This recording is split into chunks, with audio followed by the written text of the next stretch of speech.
The blizzard raged, a white curtain pulled tight across the city, swallowing the familiar glow of the streetlights.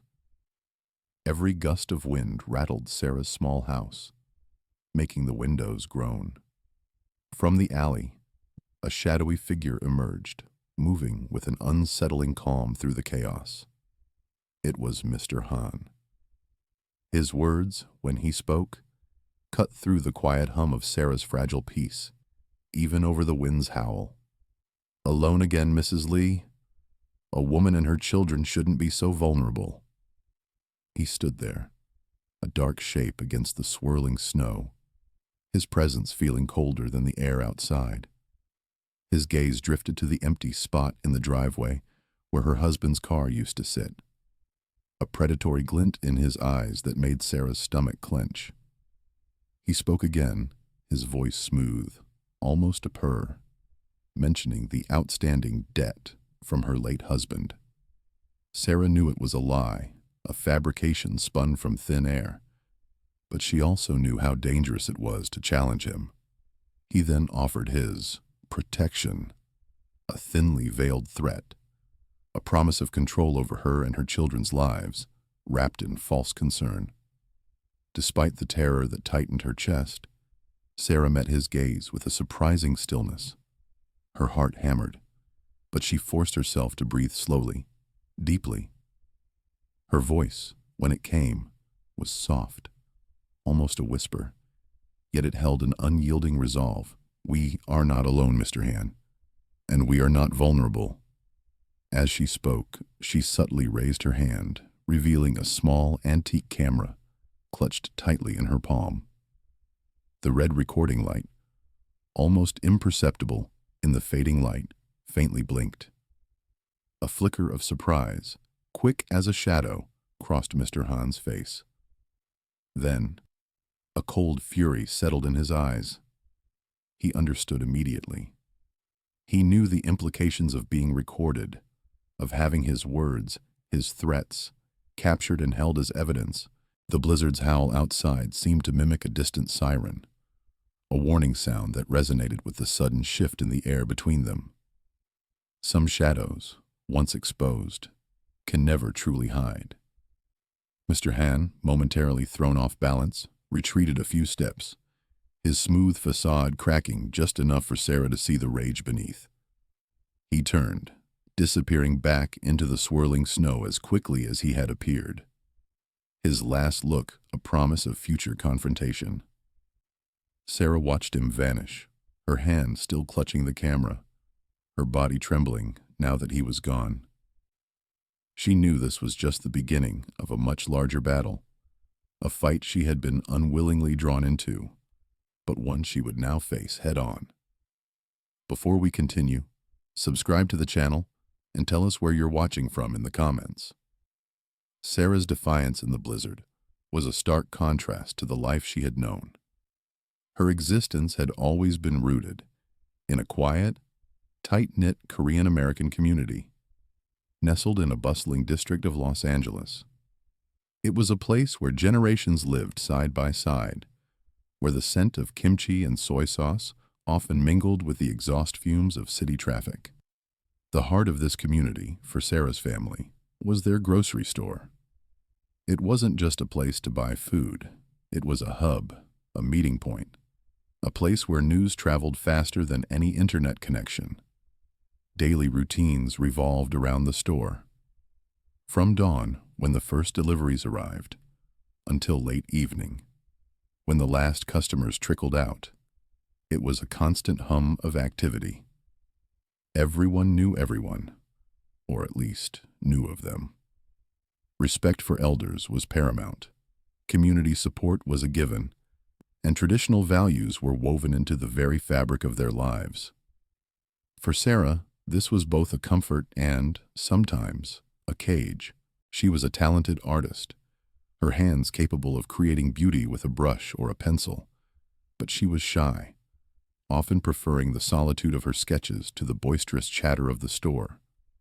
Her dream, a quiet, persistent whisper in her mind, was to open her own gallery, a small space where her art, and perhaps the art of others from their community could shine. But that dream always felt distant, a luxury she couldn't quite grasp. Her late husband, June, had been a different sort of character. Charismatic, full of big ideas. He was the kind of man who could light up a room with his smile. He had been her protector, her provider, the one who navigated the loud, demanding world, while she found solace in her art. But June was also flawed. His ambition often outstripped his judgment, and his financial decisions were, in hindsight, reckless. His sudden death, a heart attack that came without warning, had not only ripped a hole in her life, but had also left her with 2 young children and a mountain of hidden debts she was only just beginning to uncover. This is where Mr. Han entered the picture. Long before the blizzard, he was a prominent figure in their Korean-American community, a man whose influence stretched further than anyone truly understood. At first, he had appeared as a benevolent patron, a pillar of support. He had seemingly backed June's various ventures, lending money with what seemed like generous terms. He'd often visit the store, chatting with June, his hand on June's shoulder, a picture of mentorship.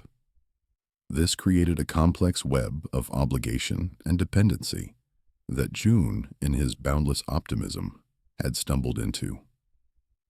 Sarah, always a little uneasy, had watched from the sidelines as Mr. Han's presence in their lives grew.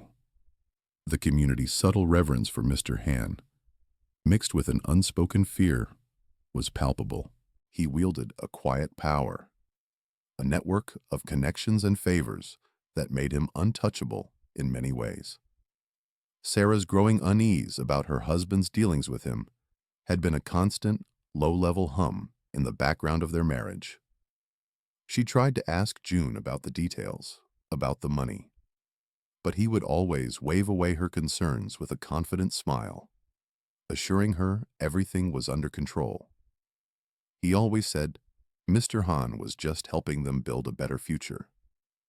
June's untimely death, however, had stripped away that illusion, leaving Sarah exposed to Mr. Han's true nature, a nature far colder and more calculating than she could have ever imagined. The blizzard encounter was just the first, terrifying glimpse of the monster lurking beneath the benefactor's mask. The memories of those years came back to Sarah in waves, each one a fresh crack in the fragile peace she tried to maintain. It wasn't just the money or the threats. It was the way Mr. Han had slowly, expertly eroded everything around them. She remembered the early days when he'd first approached June with promises of investment, not just for June's often grandiose business ideas, but for the community itself. There was talk of a new youth center, a scholarship fund, even a renovation for the old community hall. Mr. Han would hold meetings, speak eloquently about giving back, and June, ever the eager partner, would echo his sentiments, brimming with enthusiasm. But those projects never materialized. The funds, Sarah later realized, were funneled directly into June's increasingly dubious schemes, ventures that seemed to generate more debt than profit. Mr. Han always had a reason, a delay, a new opportunity that needed immediate capital. June, caught in the excitement of what he thought was a big break, never questioned it. Sarah watched, her unease growing, as the community's hopes for these improvements slowly faded, replaced by quiet disappointment. Mr. Han, however, always emerged unscathed, his reputation somehow still intact, while June took the brunt of the unspoken blame for the projects that never launched. Then there were the veiled humiliations. Sarah recalled instances at community gatherings, ostensibly friendly dinners, where Mr. Han would subtly undermine June. He'd offer friendly advice about June's business acumen, always with a condescending smile, always in front of others. June, my friend, you have such a big heart, but perhaps not the head for numbers, eh? He'd say, a chuckle following, making it sound like a joke. But the words were sharp, designed to chip away at June's confidence, to make him feel small and indebted. June would laugh it off, but Sarah saw the flicker of embarrassment in his eyes, the way he'd clench his jaw. Each incident pushed June further into Mr. Hahn's corner, making him more reliant on the man who claimed to be his benefactor. The manipulation was insidious. Mr. Hahn skillfully isolated June from any other potential business partners. If June mentioned collaborating with someone else, Mr. Hahn would have a story, a warning, a subtle smear ready. Oh, him. A good man, but unreliable, I hear. You wouldn't want to risk your reputation, June, especially with the investments I've made in you. He made June feel like his sole patron, his only hope for success. Sarah's suspicions grew stronger with each passing month. The business relationship, which started as a partnership, had twisted into something far more sinister. A leash that Mr. Hahn tightened bit by bit. The moments of injustice piled up. After June's death, Sarah found the ledgers, the hidden documents that laid bare the true cost of Mr. Hahn's generosity. The interest rates on the loans were astronomical, far exceeding anything legal, structured to ensure June could never truly pay them off. Every payment June made barely covered the interest, leaving the principal untouched, a perpetually growing burden. The constant pressure on June, the phone calls late at night, the sudden demands for payments, all made sense then. It wasn't just about money. It was about control. June had been trapped, a fish caught in a net, and Sarah, watching from the outside, had only seen the surface ripples. She felt a cold dread when she realized how deep the control went, how her husband had been slowly suffocated by this man's influence. The blizzard incident, with Mr. Hahn's predatory words and the chilling glint in his eye, wasn't a sudden attack. It was the final, brutal culmination of years of calculated exploitation. It was the moment Mr. Hahn decided to claim the spoils of his long game, to take everything June had left behind, including Sarah and her children. He had carefully built this trap, piece by piece, and now, with June gone, he saw his chance to close it. Sarah understood then that she wasn't just fighting for her immediate survival. She was fighting against a legacy of manipulation and injustice that had slowly, quietly consumed her family. The emotional atmosphere in Sarah's life became suffocating after that encounter in the blizzard. It was like a thick fog that never lifted, clinging to every corner of her days. Mr. Hahn, no longer bothering with subtle threats, moved on to more direct actions. Her phone, once a connection to friends and family, now rang with mysterious calls where no one spoke, or a deep sigh was the only sound before they hung up. Anonymous notes started appearing, tucked under her windshield wiper, or left on her doorstep. They weren't overtly threatening, just unsettling phrases like, "You can't hide forever," or "Some debts are never paid." Then came the veiled warnings from his associates. They would coincidentally show up at the grocery store, buying a few items, then lean in close as they left, muttering things like, "It's a cold world, Mrs. Lee. Best to have protection," or "Don't make powerful enemies." Each incident chipped away at her peace, making her jumpy and constantly looking over her shoulder. Whispers and rumors about Sarah's financial troubles and her late husband's alleged debts spread like wildfire through the community. These conversations, always held in hushed tones, created a wall around Sarah.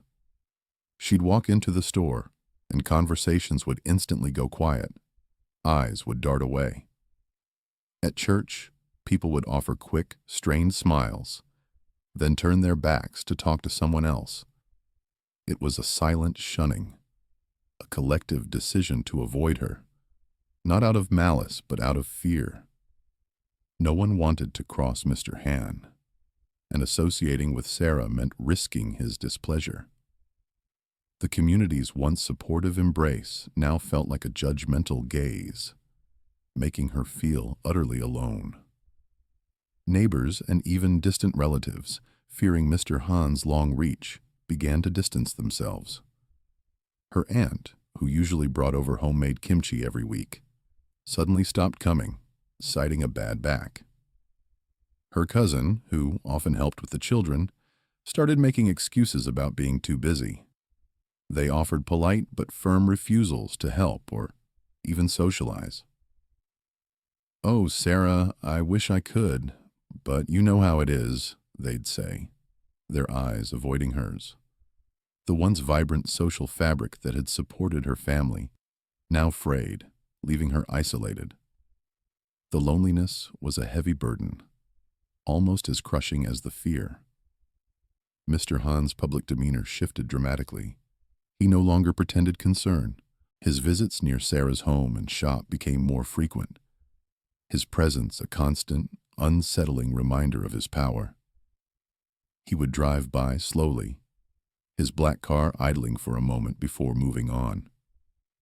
Sometimes, he'd even walk past the grocery store, stopping to look in through the window, his gaze lingering on Sarah. He wouldn't enter, wouldn't speak, just stand there, a silent, menacing shadow.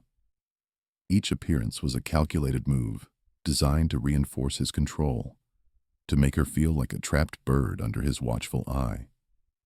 Sarah felt the immense weight of the community's judgment and Mr. Han's relentless pressure. It was like being suffocated slowly, day by day.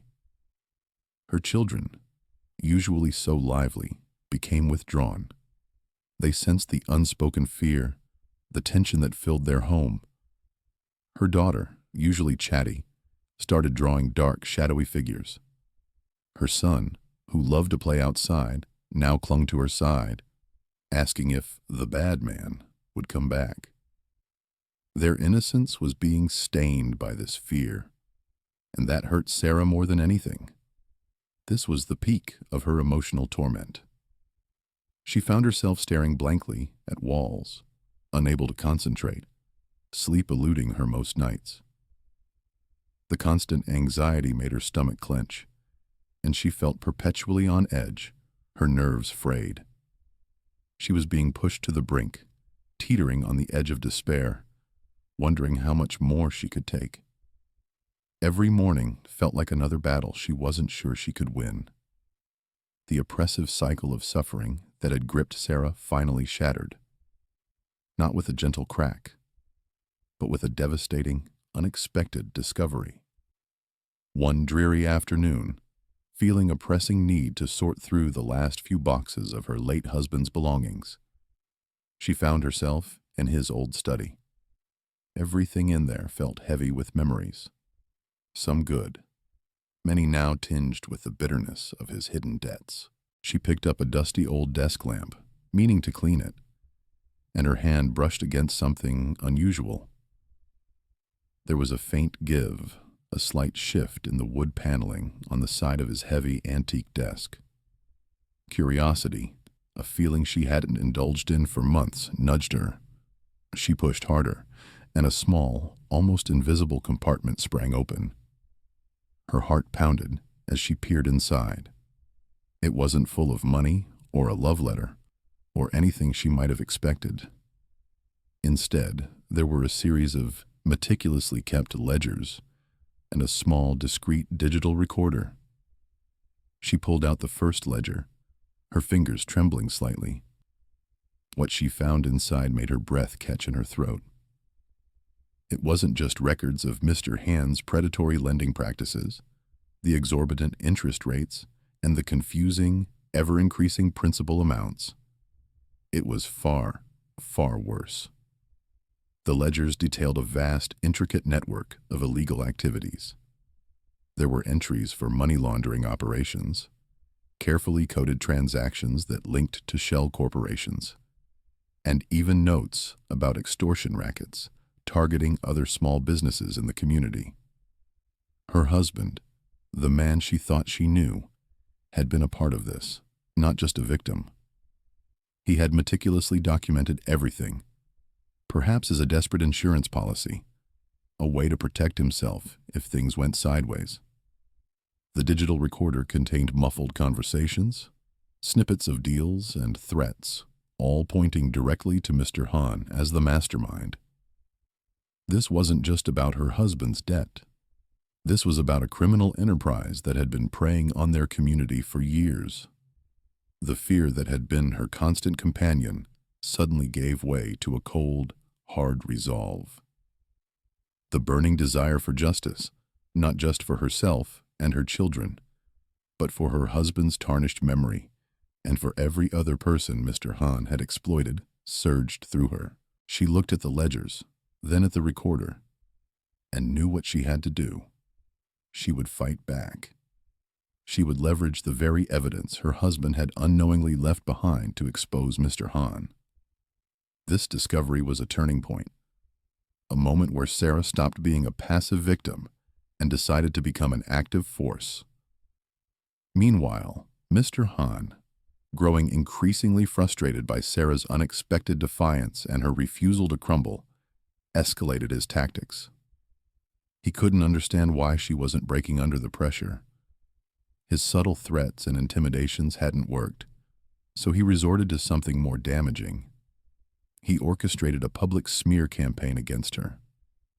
Rumors began to circulate that Sarah was unstable, that she was a bad mother, that her husband's death was her fault, and that she was trying to swindle money from honest businessmen. He spread lies that she was trying to avoid paying legitimate debts, painting her as a conniving widow. He used his influence to further isolate her within the community, pushing her to the very edge, hoping she would simply give up. It was during this intense period of isolation and public shaming that Sarah experienced an unexpected stroke of luck. While at the local library, trying to find information on legal aid, she bumped into an older man, a retired investigative journalist named Mr. Kim. He had been a friend of her late husband, a quiet man who had always seemed to observe more than he spoke. Mr. Kim, already suspicious of Mr. Han's growing power and rumored activities, recognized the gravity of Sarah's evidence. He saw the truth in her eyes, the raw courage behind her fear. This chance encounter provided Sarah with an unexpected ally and a clear pathway to expose Mr. Han. This was the moment her story shifted completely, transforming from one of mere survival into a determined quest for justice. The aftermath of Sarah's decision to expose Mr. Han crashed down on her like a tidal wave. The initial surge of resolve she felt after finding the ledgers quickly gave way to a deeper, more unsettling fear. She constantly worried about her children's safety. Every strange car that slowed near their house, every unfamiliar face in the grocery store, sent a jolt of panic through her. She questioned herself endlessly, wondering if she was strong enough, smart enough to win this fight. Was it worth putting her kids through so much risk? The shame of the community's whispers, which had now turned into open accusations, weighed heavily on her. People pointed, they whispered loudly enough for her to hear, and their eyes held a mix of pity and judgment. There were moments of utter despair when she just wanted to give up, to disappear with her children and start over somewhere no one knew their names or Mr. Han's reach. But then she would look at her children, their innocent faces asking why their friends weren't coming over anymore, why grown-ups looked at them strangely. That look would ignite the fire again. Mr. Kim, the retired journalist, became her rock. He guided her through the complicated process of organizing the evidence, explaining legal terms in simple language, and connecting her with a pro bono lawyer who had a reputation for taking on tough cases. He told her stories of other people Mr. Han had hurt, stories that made her realize she wasn't alone. Slowly, almost secretly, a few brave individuals from the community started to come forward. A shop owner whose business had been squeezed by Mr. Han's protection racket. A woman whose family had lost their savings to one of his bogus investment schemes. They offered their support, their own testimonies, usually in hushed tones late at night, fearing reprisal. They were scared, but Sarah's courage gave them a flicker of hope. On the other side, Mr. Hand's network mobilized with chilling efficiency. Anonymous phone calls came at all hours, the voices cold and threatening.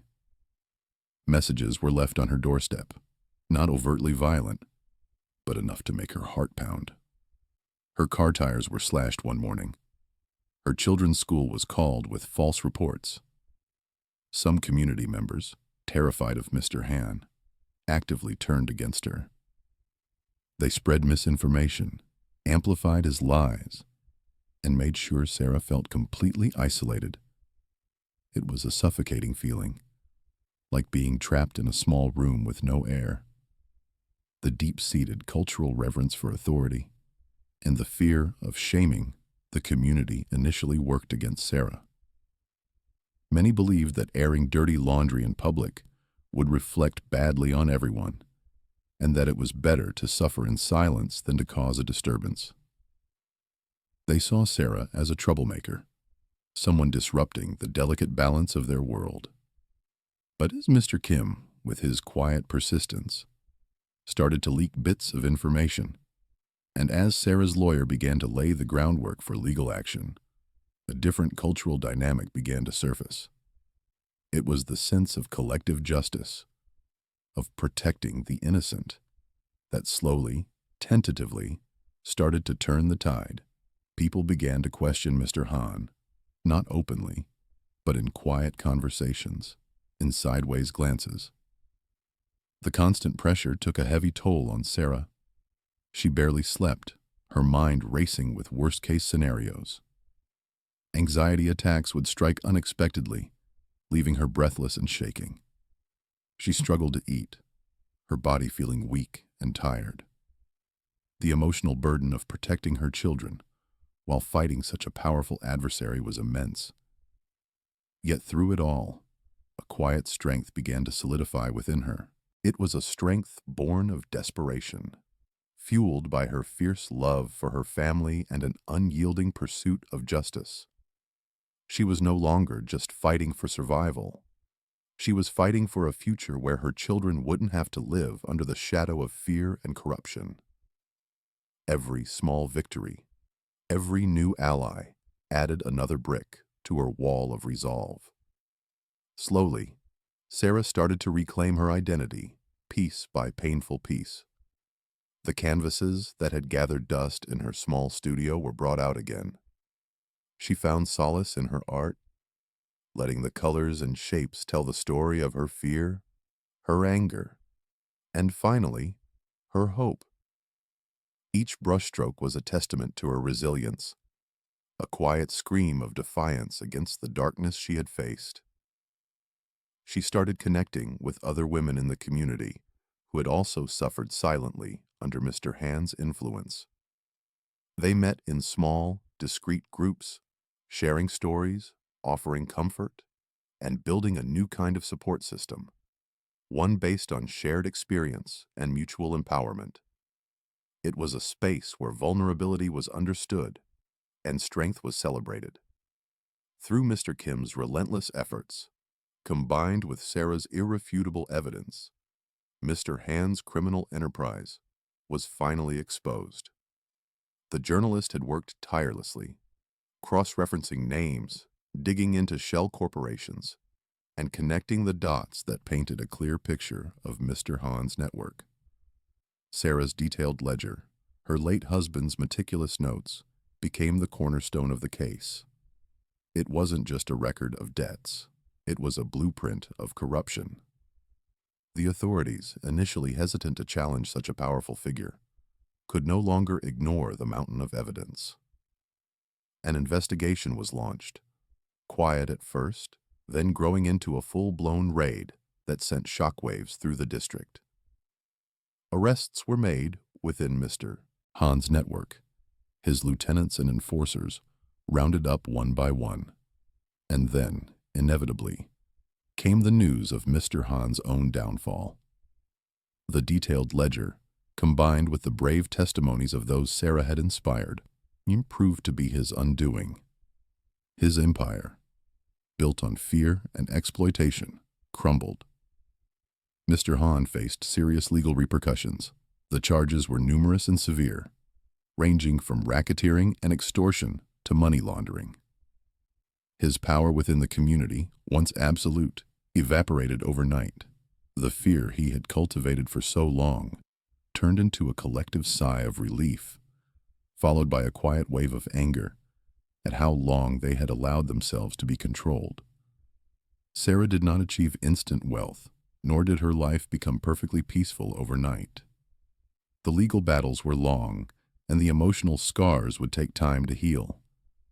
But she gained something far more valuable: freedom. Freedom from constant fear. Freedom for her children to grow up without that suffocating shadow, and the profound respect of those who truly mattered. The community, once gripped by fear and silence, slowly began to heal.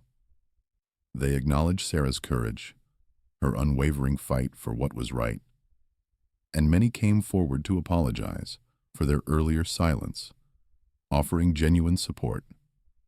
Sarah would often look out at her children, now playing freely in the park, their laughter echoing without a hint of the past terror. They were vibrant, resilient, and growing into confident young individuals. She would reflect on the journey, the storms she had weathered, and the strength she had found within herself. She understood now that true strength lay not in avoiding life's tempests, but in facing them head-on, with integrity and an unyielding spirit. Her husband's legacy, once tarnished by his dealings with Mr. Han, was partially redeemed by the truth she uncovered. His hidden ledger, his quiet defiance in keeping those records, had ultimately led to justice. Her own story became one of quiet triumph against overwhelming odds, a testament to the power of one person's resolve. The future, though still uncertain in many ways, was finally hers to shape, unburdened by the oppressive weight of Mr. Han's influence. The blizzard that had brought Mr. Han to her door, a symbol of her vulnerability, had ultimately ushered in a new dawn of hope and strength.